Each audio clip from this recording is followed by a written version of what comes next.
Hello dear aspirants, कैसे हैं आप सब लोग।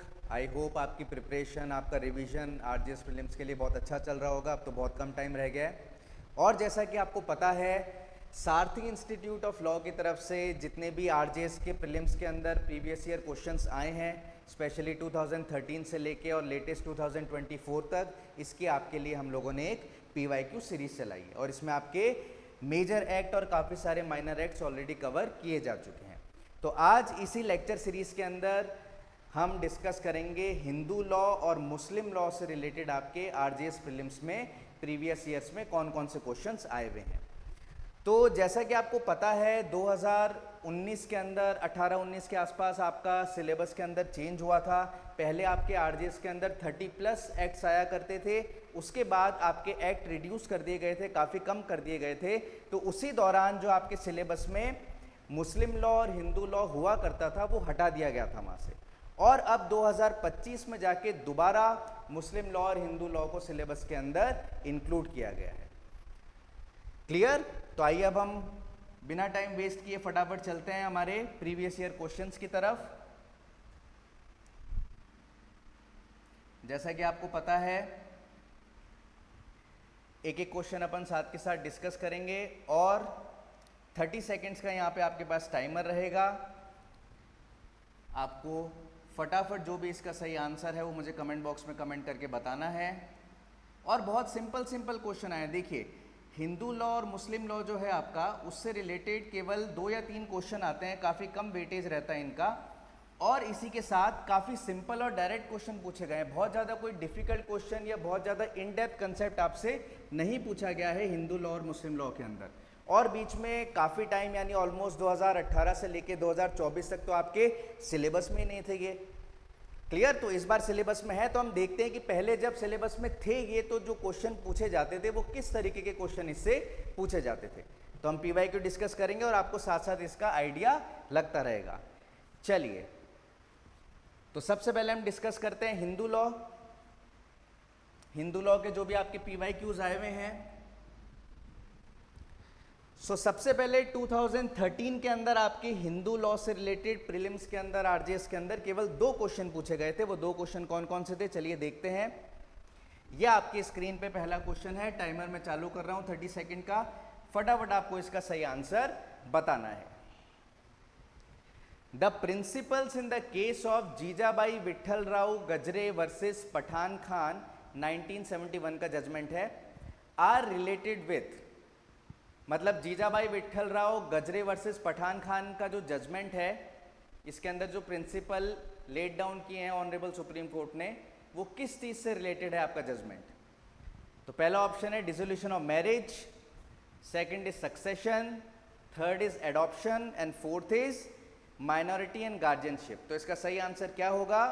इसका सही आंसर होगा ऑप्शन डी, यानी आपका जीजाबाई विठलराव गजरे का जो केस है वो रिलेटेड है आपका माइनॉरिटी एंड गार्जियनशिप से। तो देखिए, हिंदू लॉ और मुस्लिम लॉ ये आपके सब्जेक्ट हैं जो ऐड हुए हैं। तो हिंदू लॉ के अंदर आपके जितने भी हिंदू से रिलेटेड एक्ट हैं, मैरिज एक्ट हो गया आपका, एडॉप्शन एंड मेंटेनेंस एक्ट हो गया, गार्जियनशिप एक्ट हो गया, सक्सेशन एक्ट हो गया, और इसी तरीके से आपके मुस्लिम लॉ से रिलेटेड भी जो चीज़ें हैं वो सारी की सारी आपके क्वेश्चंस के फॉर्म में आ सकते हैं। क्लियर? Very good. पहला वाला आंसर आपका डी, माइनॉरिटी एंड गार्डियनशिप, इससे रिलेटेड है आपका ये जजमेंट ऑनरेबल सुप्रीम कोर्ट का। चलिए फटाफट हम दूसरे क्वेश्चन की तरफ चलते हैं। टाइमर यहाँ पे मैं फिर से आपका 30 सेकेंड्स का ऑन कर रहा हूँ।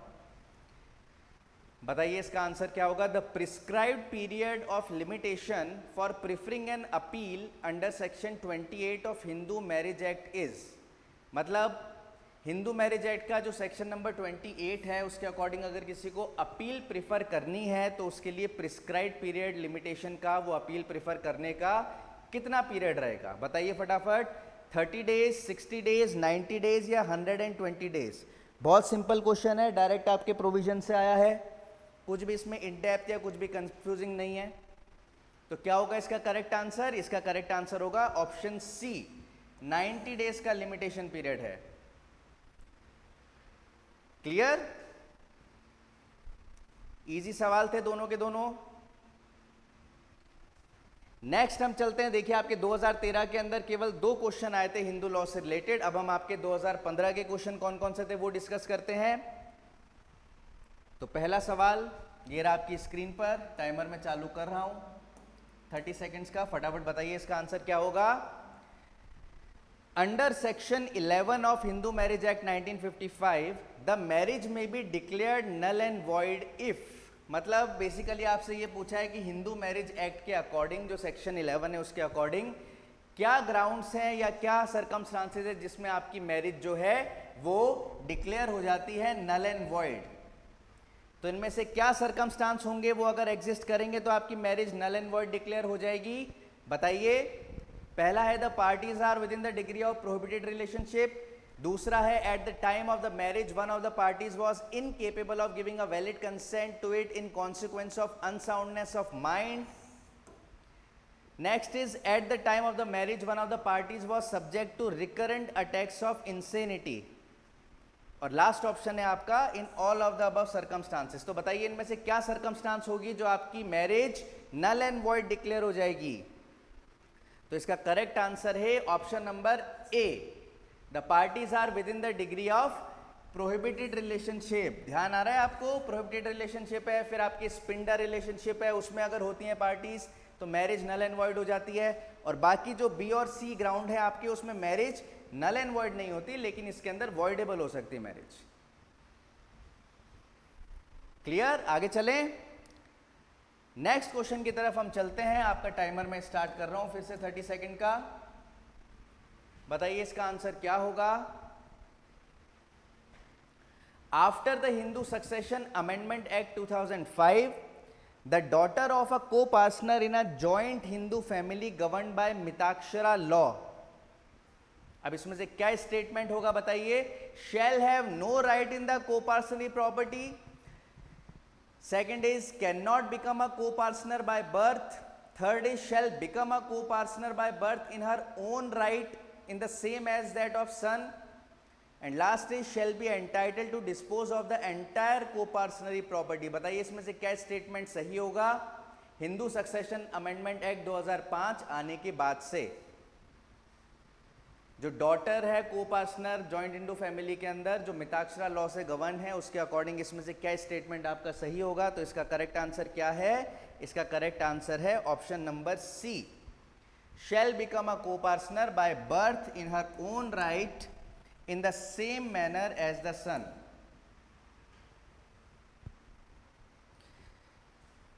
एक बहुत ही सेलिब्रेटेड जजमेंट अभी रिसेंटली आपका आया था 2019-2020 के आसपास, 2020 के आसपास आया था, जो डॉटर को राइट मिलता है प्रॉपर्टी के अंदर उससे रिलेटेड था। आप लोग सब मुझे कमेंट बॉक्स के अंदर कमेंट करके बताइए आपको वो जजमेंट ध्यान आ रहा है जिसके अंदर डॉटर्स का right to property basically discuss किया गया था एज पर हिंदू लॉ। 2020 के अंदर आया था ये जजमेंट। क्या नाम था जजमेंट का, आप सब लोग मुझे कमेंट बॉक्स में कमेंट करके जरूर बताइएगा। क्लियर, समझ आए सवाल, आगे चलें। नेक्स्ट क्वेश्चन, अब इसमें देखिए फिर से आपका टाइमर स्टार्ट कर रहा हूं मैं। विच of the following is incorrect. मैंने लास्ट क्लास में भी आपको बताया था, बहुत ध्यान से पढ़ा कीजिए इसको आप, कि कहां पे इनकरेक्ट लिखा है, कहां पे करेक्ट लिखा है, कहां पे नॉट लिखा है, कहां पे डज नॉट लिखा है। इस टाइप की जो चीजें हैं क्वेश्चन के अंदर दी हुई हैं, आपको बहुत ध्यान से पढ़नी है। कई बार ढंग से नहीं पढ़ते हैं तो ही चीजें गलत हो जाती हैं और आता जाता आंसर हमारा गड़बड़ हो जाता है। तो आपको बहुत ध्यान रखना है क्वेश्चन पढ़ते टाइम, कहां पे नॉट लिखा है, कहां पे नॉट नहीं लिखा, कहां पे डस लिखा है, कहां पे डजंट लिखा है, उस चीज को आपको बहुत ध्यान से पढ़ना है।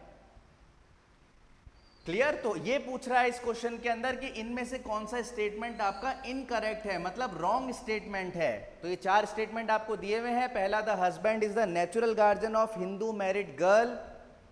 Next is after the adoption of Hindu minor son his father continues to remain his natural guardian till he attains majority. Next is the natural guardian of Hindu minor child is the father and after him the mother, but custody of minor up to the age of 5 years shall ordinarily be with the mother. And the last is the natural guardian of an illegitimate Hindu minor boy is the mother and after her the father. बताइए इसका क्या answer होगा, सही option क्या होगा इसका। तो इसका सही ऑप्शन होगा ऑप्शन नंबर बी। मतलब ए बी सी डी इन चारों स्टेटमेंट में से जो ऑप्शन नंबर बी है वो आपका इनकरेक्ट है, रॉन्ग है ये वाला ऑप्शन। और इसके अलावा आपका ऑप्शन ए, ऑप्शन सी और ऑप्शन डी ये तीनों सही बात बोलते हैं, ये तीनों करेक्ट हैं। तो हमसे इनकरेक्ट पूछा था, यानी इनमें से क्या स्टेटमेंट रॉन्ग है ये पूछा था, तो इसमें से कौन सा रॉन्ग है? ऑप्शन बी, यानी ये वाला स्टेटमेंट आपका रॉन्ग है, इनकरेक्ट है, बाकी सारे के सारे करेक्ट हैं। क्लियर? चलिए नेक्स्ट क्वेश्चन की तरफ बढ़ते हैं हम। सिंपल था ये सवाल भी, इतना ज्यादा इसके अंदर इन डेप्थ कुछ नहीं था, प्रोविजन से रिलेटेड है, डायरेक्ट क्वेश्चन। चलिए ये नेक्स्ट आपका क्वेश्चन है। टाइमर फिर से मैं आपका 30 सेकंड का स्टार्ट कर रहा हूं, फटाफट इसका आंसर बताइए मुझे। A Hindu wife is entitled to claim maintenance after the death of her husband from her father-in-law under। जो एक हिंदू वाइफ होती है, उसके हस्बैंड की डेथ हो गई है, वो अब विडो हो चुकी हैं,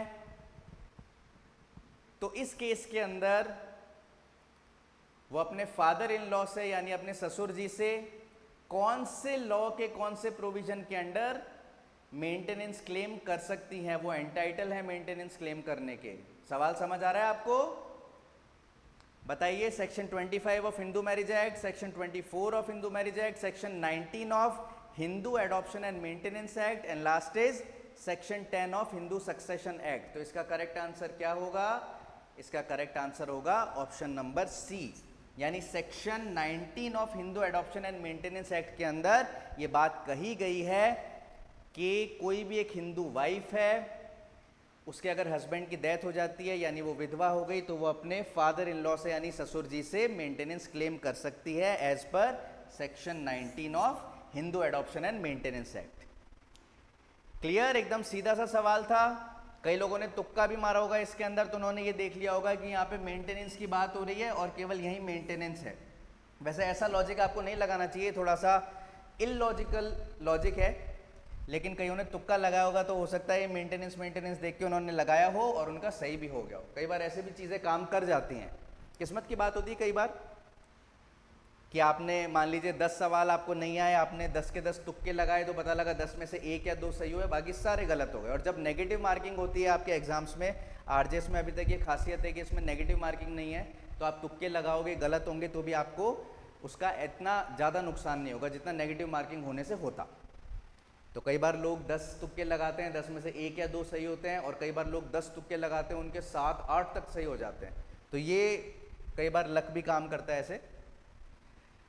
चलिए, तो ये हमारे हिंदू लॉ से रिलेटेड सवाल थे जो आपके 2015 के अंदर आए हुए थे। आपने देखा 2015 के अंदर आपके 4 सवाल हिंदू लॉ से आए हैं, काफी ज्यादा आए हैं ऐसे देखा जाए तो।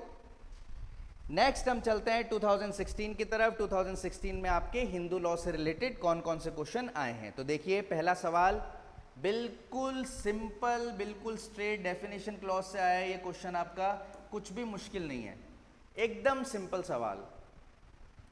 The Hindu marriage act 1955 is not applicable to. अब देखिए इसमें क्या पूछा है, ध्यान रखिएगा, मैं आपको बार बार ये चीज कह रहा हूं, कई बार वो पूछता है इज एप्लीकेबल टू, आप नॉट पढ़ना इसमें मिस कर जाते हो और एप्लीकेबल टू के हिसाब से आप आंसर लगा के आ जाते हो। अब यहाँ पे नॉट पूछा है, ढंग से ध्यान देना, कहाँ नॉट है, मतलब यहाँ पे किस पे अप्लाई नहीं हो रहा है ये बताना है। आरजेएस के अंदर ये बहुत होता है कि ढंग से क्वेश्चन नहीं पढ़ो तो नॉट मिस हो गया या फिर डजंट मिस हो गया, इनकरेक्ट को करेक्ट पढ़ लिया, इस टाइप की चीजें बहुत होती हैं और आता जाता सवाल आप गलत करके आ जाते हो। तो बहुत ध्यान से पढ़ने आपको क्वेश्चंस कि पूछ क्या रहा है, उसके हिसाब से आंसर देना है। तो बताइए हिंदू मैरिज एक्ट 1955 इन चारों में से किस पे एप्लीकेबल नहीं है, तो इसका करेक्ट आंसर होगा आपका option number D, the members of any scheduled tribe. इनके ऊपर आपका हिंदू मैरिज एक्ट और उसके प्रोविजन एप्लीकेबल नहीं होते हैं। इसके अलावा फॉलोअर ऑफ ब्रह्मो समाज एंड प्रार्थना समाज, आपको ध्यान आ रहा होगा अपन ने पढ़ा था, या फिर a person who is a Sikh, Hindu, Buddhist bye religion, Jain bye religion, उनके ऊपर अप्लाई होता है। और any person who is a convert और रिकन्वर्ट टू हिंदू रिलीजन, इन पे भी अप्लाई होता है। तो आपका यहाँ पे करेक्ट आंसर क्या होगा, मतलब इनमें से किस पे अप्लाई नहीं होता आपका हिंदू मैरिज एक्ट, तो सही आंसर होगा इसमें से ऑप्शन डी, यानी मेंबर ऑफ शेड्यूल ट्राइब पे अप्लाई नहीं होता हिंदू मैरिज एक्ट। क्लियर? चलिए नेक्स्ट सवाल पे चलते हैं। टाइमर में चालू कर रहा हूं, फटाफट आप इसका आंसर दीजिए। Under the provision of Hindu succession act 1956, any property inherited by a female Hindu from her father और mother shall devolve in the absence of any son or daughter of the deceased, including the children of any predeceased son or daughter। तो बताइए, Hindu succession act के according कोई भी property है जो inherit करी है एक फीमेल हिंदू ने अपने फादर या मदर से, अब कोई सन या डॉटर नहीं है डिसीज्ड का, तो फिर किस पे डिवॉल्व करेगी वो प्रॉपर्टी जो उसने इनहेरिट करी है। तो आपको ध्यान आ रहा होगा, हमने बहुत अच्छे से डिटेल में पढ़ा था, आपको प्लेलिस्ट मिल जाएगी, वीडियो मिल जाएगा सारथी इंस्टीट्यूट ऑफ लॉ के यूट्यूब चैनल पे, जिसमें हमने हिंदू सक्सेशन एक्ट 2 या 3 वीडियोस के अंदर बहुत डिटेल में डिस्कस किया था। तो वहाँ हमने कंसेप्ट पूरा अच्छे से डिस्कस किया था, प्रोविजन डिस्कस किए थे regarding succession in case of Hindu females. तो उसी से रिलेटेड आपका ये क्वेश्चन है और इसका सही आंसर क्या होगा? इसका सही आंसर होगा ऑप्शन नंबर बी, यानी कि इस केस के अंदर जो प्रॉपर्टी होगी वो डिवॉल्व करेगी upon the heirs of deceased female Hindu's father. ध्यान आ रहा है आपको? मतलब जो ये डिसीज्ड फीमेल हिंदू है, इसने प्रॉपर्टी इनहेरिट भी करी थी अपने फादर या मदर से, तो बेसिकली फादर या मदर की प्रॉपर्टी थी वो जो इनहेरिट करी थी इस फीमेल हिंदू ने। अब वो डिसीज्ड हो चुकी है, मर चुकी हैं वो, तो इस केस के अंदर जो प्रॉपर्टी है वो किसके पास जाएगी? वो उस फीमेल हिंदू के फादर के जो एयर्स हैं उसके पास से प्रॉपर्टी जाएगी। तो इस क्वेश्चन का करेक्ट आंसर क्या होगा? Option number B. Clear? Easy सवाल है ये भी, इतना कोई डिफिकल्ट या कंसेप्चुअल नहीं है, सीधा सीधा क्वेश्चन है ये भी आपका। चलिए नेक्स्ट सवाल देखते हैं। बिल्कुल छोटा सा क्वेश्चन है, सिंपल क्वेश्चन है, डायरेक्ट क्वेश्चन है। बताइए इसका आंसर क्या होगा? टाइमर मैंने शुरू कर दिया है। Weather a valid adoption under the Hindu adoption and maintenance act 1956 can be cancelled by the adoptive father और मदर और एनी अदर पर्सन।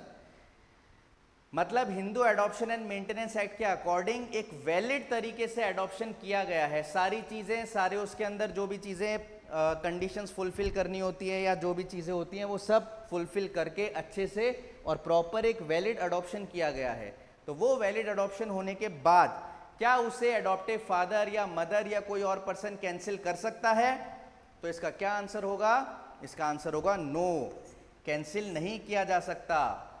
किसी के भी द्वारा कोई कैंसिल नहीं कर सकता। अगर वैलिडली अडॉप्शन हो चुका है तो सारी कंडीशन सर्कमस्टांसेस पूरी हुई हैं अच्छे से और लीगली वैलिड तरीके से अडॉप्शन हुआ है as per Hindu adoption and maintenance act, तो उसको कैंसिल नहीं किया जा सकता किसी के भी द्वारा।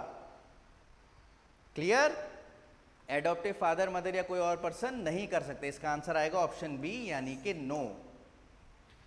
तो ये थे आपके 2016 के क्वेश्चंस। तो 2016 में आप देख सकते हैं आपके 3 क्वेश्चंस आए थे हिंदू लॉ से रिलेटेड। अब हम चलते हैं 2017 की तरफ। 17 के अंदर कितने क्वेश्चन आए थे देखते हैं, फटाफट चलते हैं हम।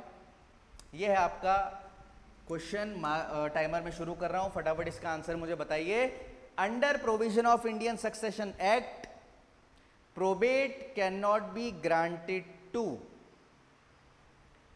हिंदू सक्सेशन एक्ट के अकॉर्डिंग प्रोबेट किसको ग्रांट नहीं करी जा सकती? प्रोबेट आप जानते हो रिलेटेड टू विल होता है।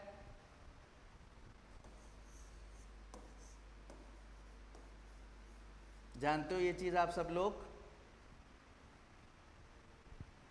तो बताइए इसका करेक्ट आंसर क्या होगा? किसको नहीं ग्रांट करी जा सकती? A married daughter, a minor son, illegitimate child या हाफ ब्रदर। तो इसका करेक्ट आंसर होगा आपका option number B, a minor सन।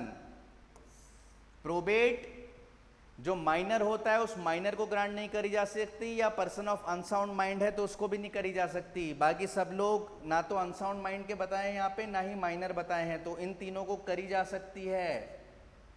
लेकिन the correct option is option B, यानी एक माइनर सन को नहीं करी जा सकती। और क्यों नहीं करी जा सकती? क्योंकि वो सन माइनर है। अब यहाँ पे अनसाउंड माइंड का होता उसको भी नहीं करी जा सकती थी। क्लियर? सिंपल सवाल था एकदम, कुछ भी मुश्किल नहीं था इसमें। 10 सेकंड में इसका आंसर आना चाहिए था और अगले वाले का आंसर तो 5 सेकंड में आना चाहिए। बताइए क्या होगा इसका answer? whether the Hindu Adoption and Maintenance Act 1956, who among the following cannot be adopted? Hindu adoption and maintenance act के अकॉर्डिंग इनमें से कौन है जिसको अडॉप्ट नहीं किया जा सकता? तो पहला ऑप्शन है a Hindu, next is already adopted child, ऐसा चाइल्ड जिसको ऑलरेडी अडॉप्ट किया जा चुका है उसको दोबारा अडॉप्ट किया जा सकता है, नहीं किया जा सकता। Next is a minor and last is an unmarried child. तो बताइए इसका सही आंसर क्या होगा? तो इसका करेक्ट आंसर आपका होगा बी ऑप्शन, यानी अगर पहले से किसी को अडॉप्ट किया जा चुका है, किसी चाइल्ड को ऑलरेडी अडॉप्ट किया जा चुका है, तो उसको दोबारा आप अडॉप्ट नहीं कर सकते as per Hindu adoption and maintenance act, क्योंकि एक बार वो अडॉप्ट हो चुका है तो now he is not free for adoption, दोबारा नहीं कर सकते अडॉप्ट उसको। लेकिन कोई भी हिंदू है, कोई माइनर है या कोई अनमैरिड चाइल्ड है, उसको आप अडॉप्ट कर सकते हो। तो इसका मोस्ट अप्रोप्रिएट आंसर होगा option number B, already adopted child. ये भी सिंपल था। नेक्स्ट देखिए आपका क्वेश्चन, यहां मैं टाइमर स्टार्ट कर रहा हूं, फटाफट इसका आंसर बताइए, 30 सेकेंड्स बहुत हैं इसके लिए। डायरेक्ट प्रोविजन से रिलेटेड आपसे ये क्वेश्चन पूछा है, एकदम सीधा सीधा। When a marriage has been dissolved by decree of divorce under Hindu Marriage Act, मतलब एक वैलिड मैरिज थी पहले, उस मैरिज को डिसॉल्व कर दिया गया है डाइवोर्स की डिक्री द्वारा, and there is a right of appeal, और राइट ऑफ अपील एग्जिस्ट करता है, तो इस केस के अंदर the divorce person may marry again. तो डाइवोर्स पर्सन जो है वो कब दोबारा शादी कर सकते हैं? बताइए। पहला option after the expiry of 1 month from the decree of divorce, या फिर immediately after passing of decree of divorce, या after the expiry of 2 months from the decree of divorce, या फिर लास्ट ऑप्शन है after expiry of time for appealing without any appeal having been presented. बताइए इसका answer क्या होगा सही? तो इसका सही आंसर होगा आपका ऑप्शन नंबर डी, यानी कि जब अपील करने का टाइम एक्सपायर हो जाए और अपील प्रेफर नहीं किए। अपील का राइट एग्जिस्ट करता था, लेकिन आपने उस टाइम के अंदर जो टाइम पीरियड दिया था आपने अपील प्रेफर नहीं करी, और वो टाइम पीरियड अपील करने का एक्सपायर हो चुका है बिना अपील फाइल किए।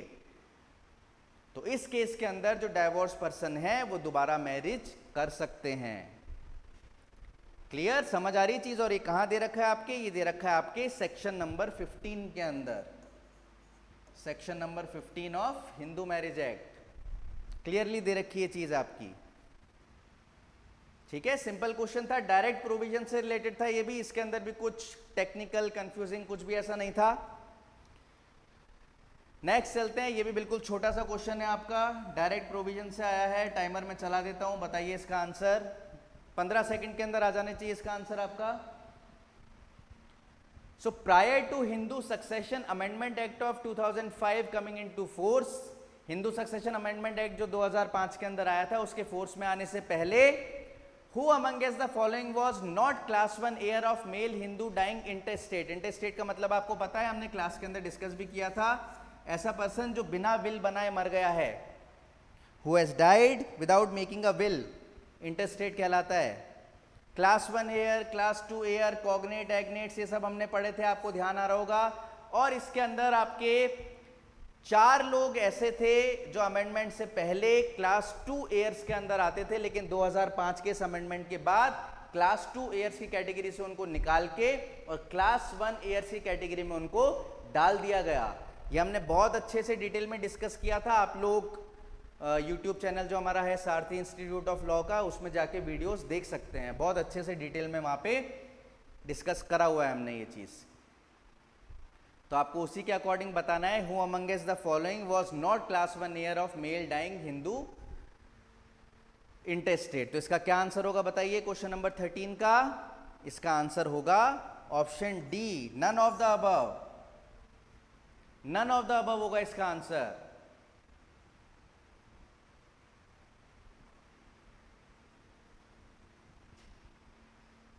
क्लियर?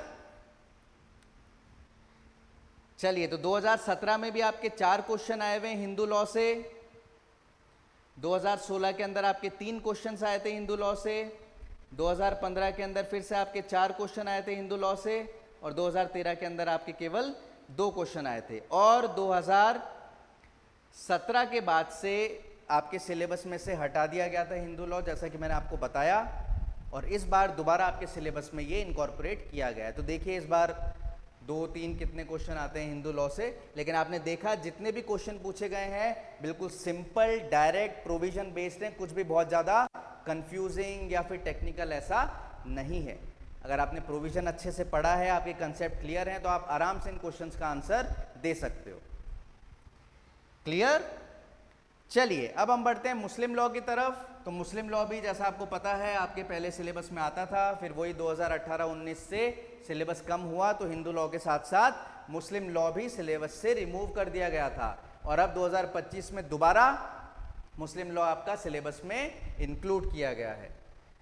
क्लियर? तो हम देखते हैं मुस्लिम लॉ से कौन कौन से क्वेश्चन आए। बहुत ही कम क्वेश्चन आए, हर साल 1 या 2 क्वेश्चन ही आए हुए हैं आपके, तो हम फटाफट डिस्कस करते हैं। सबसे पहले 2013 के अंदर आपके मुस्लिम लॉ से रिलेटेड कौन कौन से क्वेश्चन आए थे, तो देखिए ये भी बिल्कुल सीधा और सिंपल क्वेश्चन है। टाइमर में चला रहा हूं, इसका आंसर देने की कोशिश कीजिए।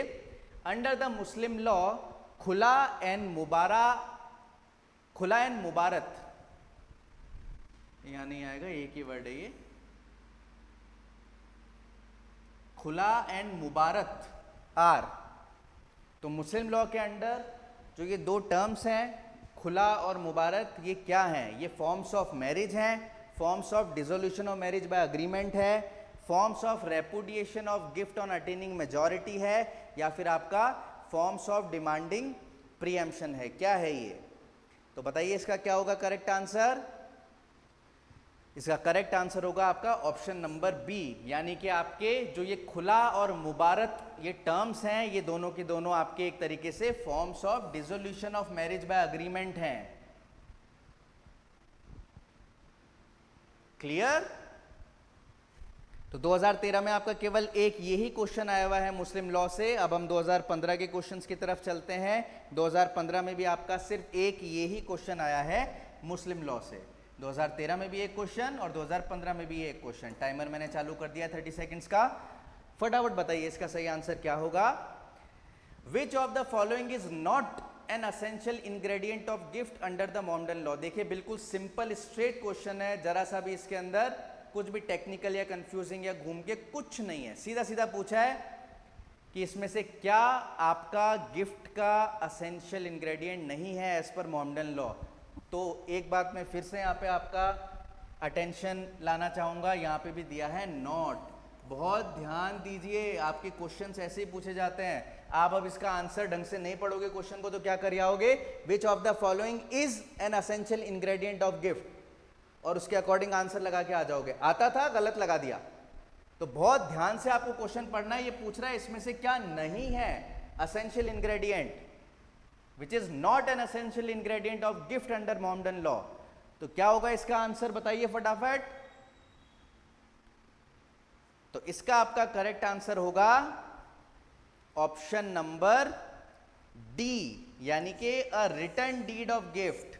रिटर्न डीड गिफ्ट के लिए करने की जरूरत नहीं है एज पर मॉमडन लॉ, और इसका मतलब बाकी तीनों के तीनों आपके ये असेंशियल इंग्रेडिएंट्स हैं गिफ्ट के एज पर मॉमडन लॉ। यानी कि declaration of gift by the donor. Donor कौन होता है, गिफ्ट देने वाला।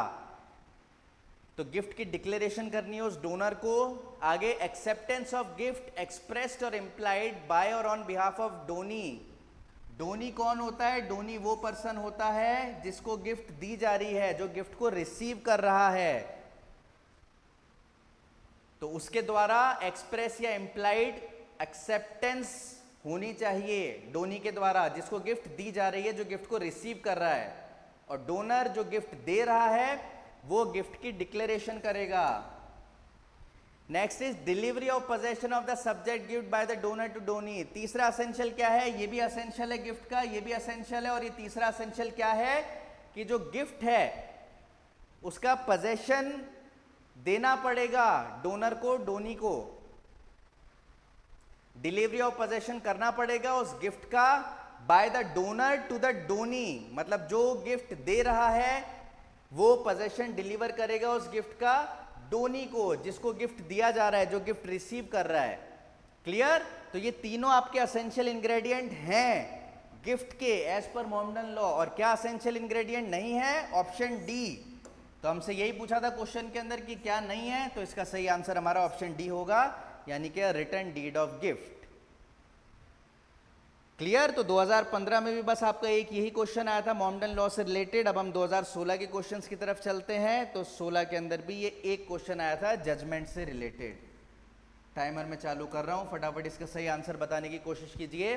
इन which of the following cases has supreme court ruled that under the Muslim law a gift of immovable property, किस चीज की गिफ्ट करी जा रही है? इमूवेबल प्रॉपर्टी की। Fulfilling essential ingredients of a valid gift, ऐसी इमूवेबल प्रॉपर्टी जो बाकी सारे के सारे असेंशियल इंग्रेडिएंट फुलफिल कर रही है वैलिड गिफ्ट के, जैसे कि declaration of gift by donor, acceptance of gift by donee and delivery of possession. ये अभी अपन ने जस्ट पिछले वाले क्वेश्चन में पढ़े हैं। तो ध्यान दीजिए, 2015 में जो मुस्लिम लॉ से रिलेटेड क्वेश्चन आया था, उसी पार्ट से, उसी कंसेप्ट से रिलेटेड, यानी concept of gift under Mohammedan law, same इसी चीज से रिलेटेड आपका 2015 में आया था मोहम्मदन लॉ के अंदर, मुस्लिम लॉ के अंदर क्वेश्चन। 2016 में भी ये जो आपका जजमेंट आया उसी कंसेप्ट से आया। तो इससे हमें क्या कंक्लूजन पता लगता है कि आपको मोहम्मदन लॉ के अंदर जो गिफ्ट का कंसेप्ट है उसको अच्छे से पढ़ के जाना है, क्योंकि लगातार 2 साल ये क्वेश्चन पूछा गया है। क्लियर? तो इस बार भी आपको बहुत अच्छे से पढ़ के जाना है। Delivery of possession even if reduced into writing does not require compulsory registration. तो बताइए ये किस जजमेंट के अंदर हेल्ड किया गया था? सही आंसर क्या होगा इसका? तो इसका सही आंसर होगा option A, Hafiza Bibi and others versus Sheikh Farid and others, 2011 का जजमेंट है, ये आपका होगा करेक्ट आंसर। तो चीज समझ आई? 2015 के अंदर भी मुस्लिम लॉ के अंदर जो एक क्वेश्चन पूछा गया था, एकमात्र क्वेश्चन, वो गिफ्ट के कंसेप्ट से पूछा गया था, और 2016 में जो एकमात्र क्वेश्चन पूछा गया है मुस्लिम लॉ से, वो भी आपका जजमेंट है और वो भी रिलेटेड है गिफ्ट के कंसेप्ट से। तो बहुत अच्छे से पढ़ के जाना है इस बार गिफ्ट का कंसेप्ट। चलिए अब 2017 में देखते हैं। तो 2017 में भी आपका केवल एक क्वेश्चन पूछा गया है मुस्लिम लॉ से रिलेटेड। टाइमर मैंने चालू कर दिया है, फटाफट इसका आंसर बताइए। Iddat period in case of a divorce women if she is subject to menstruation means. एक डाइवोर्स वुमेन के केस में who is subject to menstruation, इद्दत पीरियड का क्या मतलब होता है? तो इसका आंसर क्या होगा? 3 menstrual courses after the date of divorce, divorce की डेट के बाद 3 मेंस्ट्रुअल कोर्सेज, या फिर 6 month period after the date of divorce, divorce की डेट के बाद से 6 महीने का पीरियड, या फिर डाइवोर्स की डेट के बाद से 9 मेंस्ट्रुअल कोर्सेज, या फिर डाइवोर्स की डेट के बाद से 9 मंथ का पीरियड। तो बताइए इसका करेक्ट आंसर क्या होगा? ये भी बिल्कुल सिंपल, अगर आप मुस्लिम लॉ पढ़ते हो तो ये सारी की सारी चीजें बिल्कुल बेसिक सी आपको सबसे पहले बताई जाती हैं। ये तो बेसिक कंसेप्ट है मुस्लिम लॉ के, इसमें कुछ भी आपका इन डेप्थ या कॉम्प्लेक्स कंफ्यूजिंग नहीं है, बिल्कुल सीधे सीधे सवाल है एकदम। तो बताइए इसका सही आंसर क्या होगा? इसका सही आंसर होगा ऑप्शन नंबर ए, यानी कि 3 menstrual courses after the date of divorce. तो इद्दत पीरियड का मतलब क्या होता है डाइवोर्स वुमेन के केस के अंदर? मतलब होता है 3 menstrual courses after the date of divorce. चलिए, तो जैसा कि आपने देखा हिंदू लॉ और मुस्लिम लॉ से रिलेटेड जो भी आपके आरजेएस में प्रीवियस ईयर क्वेश्चंस आए हुए हैं वो हमने डिस्कस करे। 2013 से लेके 2017 तक आपके क्वेश्चंस इसके अंदर हैं। 2017 के बाद जैसा कि मैंने आपको बताया आपका सिलेबस चेंज हुआ था, हटा दिया था मुस्लिम लॉ और हिंदू लॉ सिलेबस के अंदर से, और अब 2025 में जाके दोबारा आपके सिलेबस के अंदर हिंदू लॉ और मुस्लिम लॉ इंक्लूड किया गया है। तो मुस्लिम लॉ की मैं बात करूं तो हर साल आपका केवल एक एक क्वेश्चन ही आया है मुस्लिम लॉ से रिलेटेड। 2013 से लेके और 2017 तक हर साल सिर्फ एक क्वेश्चन, मतलब वेटेज थोड़ी कम है यहाँ मुस्लिम लॉ की। और हिंदू लॉ की अगर मैं बात करूं तो आपके 2 क्वेश्चन भी आए हैं किसी साल 3 भी, और किसी साल 4 क्वेश्चंस भी आए हैं, तो इसकी वेटेज ज़्यादा है। क्लियर? तो आपको आई होप ये क्लास के अंदर सारे क्वेश्चन समझ आए होंगे और आपकी तैयारी बहुत अच्छी चल रही है। हमें पूरा भरोसा है इस चीज़ का, रिवीजन बहुत अच्छा चल रहा है। तो आप इसमें से ऑलमोस्ट सारे के सारे question with in time answer करने में बहुत केपेबल रहे होगे, आराम से आंसर आपने कर दिया होगा, और कुछ भी ऐसा सवाल नहीं होगा जो आपको आंसर आया ही नहीं होगा। सिंपल थे, डायरेक्ट प्रोविजन बेस्ड थे, एक दो जजमेंट बीच में है, वो भी लैंडमार्क जजमेंट है, इंपॉर्टेंट जजमेंट्स हैं। कुछ भी आपसे बहुत आउट ऑफ द वे जाके या अनकन्वेंशनल एरियाज में से या बहुत ही एक्सेप्शनली टफ आपसे कुछ भी नहीं पूछा है। तो इससे आपको आइडिया लगा प्रीवियस ईयर क्वेश्चंस देख के कि किस टाइप के क्वेश्चन आए हुए हैं आरजीएस में हिंदू लॉ और मुस्लिम लॉ से रिलेटेड, और इस बार किस टाइप के क्वेश्चन आने की संभावना है। तो जैसा कि मैंने मेरी लास्ट क्लास में आपको बताया था कि सरप्राइजिंग एलिमेंट हर बार होता है, लेकिन वो क्या सरप्राइजिंग एलिमेंट होगा इस बार के पेपर में वो हमें आइडिया नहीं है। तो हमें अपनी तैयारी बहुत अच्छे से करनी है, पूरी तैयारी करनी है, हर तरीके से प्रिपेयर होके जाना है। क्लियर? तो आई होप ये वाला वीडियो आपके लिए यूजफुल रहा होगा। इसी तरीके से आप हमारे जो बाकी PYQ सीरीज के वीडियोस हैं यूट्यूब चैनल पे अवेलेबल है, लिंक आपको डिस्क्रिप्शंस में मिल जाएंगे, आप सारे के सारे वीडियोस देख सकते हैं और इसका बेनिफिट आप ले सकते हैं। तो अच्छे से तैयारी करते रहिए, पेपर आपका बिल्कुल सिर पे आ चुका है, बहुत कम टाइम बचा है, 15 से 20 दिन ही बचे हैं अब तो। 27 जुलाई को आपका पेपर है। Wish you all the best, बहुत अच्छे से तैयारी करिए और आरजीएस प्रीलिम्स 2025 क्रैक करिए with flying colours. Thank you so much.